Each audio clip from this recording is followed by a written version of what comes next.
We tell about efforts to protect pets and other animals from natural disasters.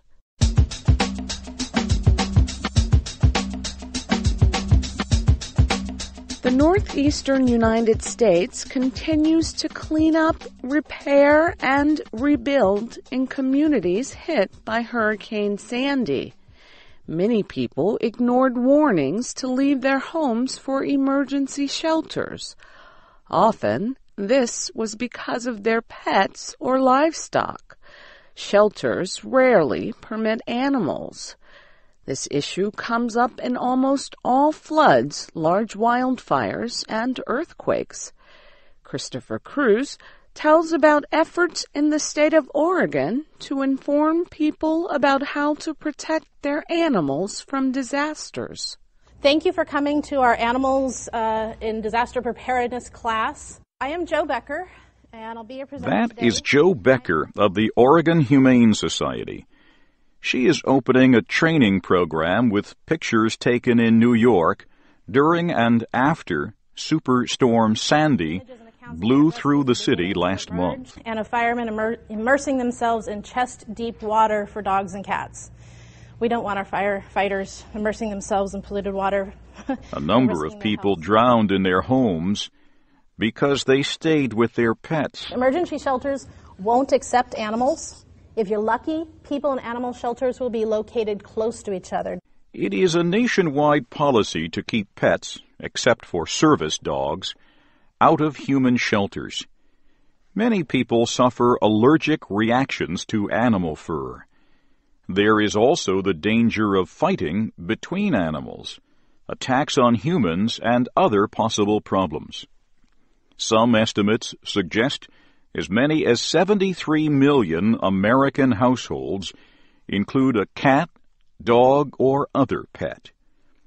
So what are these animal owners to do when natural disasters strike? Class attendee Wendy Colvin is among those millions. We own 2 pygmy goats and about a dozen chickens. Wendy Colvin signed up as a volunteer with a disaster aid service after Hurricane Katrina wrecked much of the coastline along the Gulf of Mexico. So she has learned about helping her human neighbors recover from disaster. But what about animals?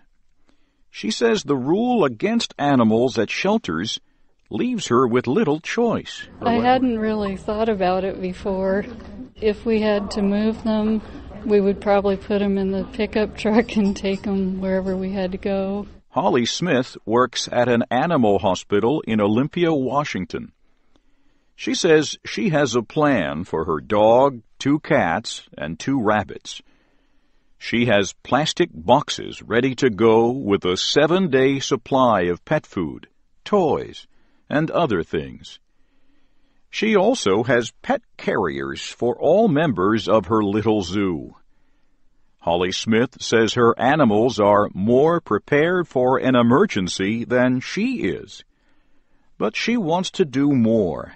My biggest thing is getting the government to realize that animals need to be part of the solution and part of the plans. Otherwise, they're going to be a major hiccup, a major problem. Ms. Smith studied her local government's plan for sheltering animals. She found it lacking. So she volunteered to work on an animal and agricultural disaster plan for Thurston County Emergency Management. And she says progress has been made. So we're looking at several different, horse arenas or horse stable facilities, dairy farms. We have a couple of dairy farms and cattle farms that have gone out of business, and the properties are there. They have everything there on the property, stables and all that stuff, and we can just come in and use them. Thurston County is just one of many communities working to improve safety plans for animals in disasters. But experts say pet owners themselves should remember a general rule. Whatever you do to prepare yourself for emergencies, do the same for your pets.